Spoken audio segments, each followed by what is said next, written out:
আমাদের জন্য একটা বিশাল একটা সুযোগের দ্বার উন্মোচিত হয়েছে। বাংলাদেশের মানুষের সঙ্গে চীনের সম্পর্ক ঐতিহাসিক। বহুদিন থেকেই এই সম্পর্ক, অতীশ দীপঙ্কর তারও আগে থেকে এই সম্পর্ক চলে এসছে। বাংলাদেশ সৃষ্টি হওয়ার পরে, আমরা যখন বাংলাদেশে যুদ্ধ করে বাংলাদেশ সৃষ্টি হলো, তারপরে এই সম্পর্কটাকে আরো দৃঢ় করেন আমাদের স্বাধীনতার ঘোষক শহীদ প্রেসিডেন্ট জিয়াউর রহমান।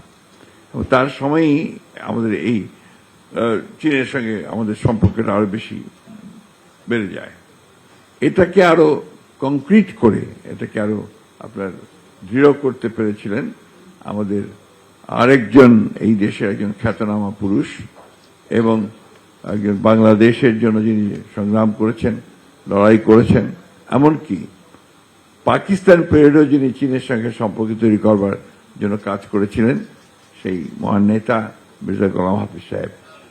আমি 1994 সালে যখন প্রথম চীনে যাই, তখন চীনে ফ্রেন্ডশিপ হল বলে তাদের একটা হল আছে। I don't know whether that is still there or not. The Friendship Hall was there. And a big portrait of Mr. Ghulam Hafiz was there. And the caption was, the ambassador of Bangladesh Friendship Society. So, উনি ছিলেন তার শুরু করেছিলেন।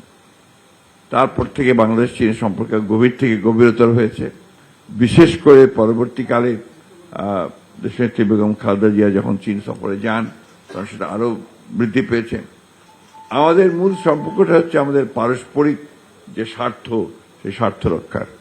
এ ব্যাপারে আমি খুব পরিষ্কার করে যেটা বুঝি, সেটা হচ্ছে যে চীন এখন একটা বিশাল দেশ। চীনের অর্থনীতি একটা রোবাস্ট অর্থনীতি, অত্যন্ত বড় একটা অর্থনীতি। আমরা সেই তুলনায় অনেক ক্ষুদ্র। এবং চীন গত 50 বছরে যে পরিমাণ উন্নতি করেছে বিজ্ঞানে, তার প্রযুক্তিতে, এটা একটা অভাবনীয় একটা ম্যাজিক্যাল একটা ডেভেলপমেন্ট হয়েছে। এর লাভটুকু যদি আমরা নিতে পারি, তাহলে আমরা কিছুটা এগিয়ে যেতে পারি। আমাদের সঙ্গে এখন চীনের সম্পর্কটা দুই দিক থেকেই হচ্ছে, রাষ্ট্রীয় পর্যায়ে আছে আর বেসরকারি পর্যায়েও আছে।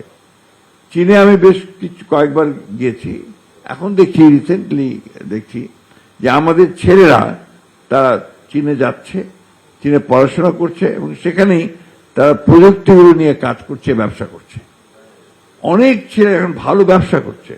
আমাদের সামনে একজন বসে আছেন যিনি চীনে পড়াশোনা করেছেন চেংদু ইউনিভার্সিটিতে, পড়িয়েছেন এবং চীনের একজন সুন্দরী মহিলাকে বিয়েও করেছেন। ফলে হচ্ছে কি, তার একটা নতুন একটা সম্ভাবনা সৃষ্টি হয়েছে চীন বাংলাদেশ সম্পর্ককে আরেকটা উচ্চতর স্তরে নিয়ে যাওয়ার।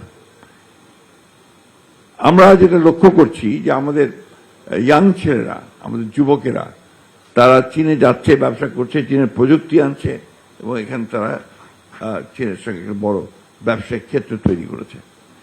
আমাদের বাংলাদেশের প্রধানমন্ত্রী, আমাদের অত্যন্ত প্রিয় নেতা, ডাইনামিক নেতা, যিনি সম্পূর্ণ নতুন করে বাংলাদেশকে জগতের সামনে, বিশ্বের সামনে, আমাদের সামনে তুলে ধরার কাজ শুরু করেছেন, তারেক রহমান সাহেবের যে ভিজিট চায়নাতে, এই ভিজিট সেই সম্ভাবনাকে আরো বড় করে দিয়েছে।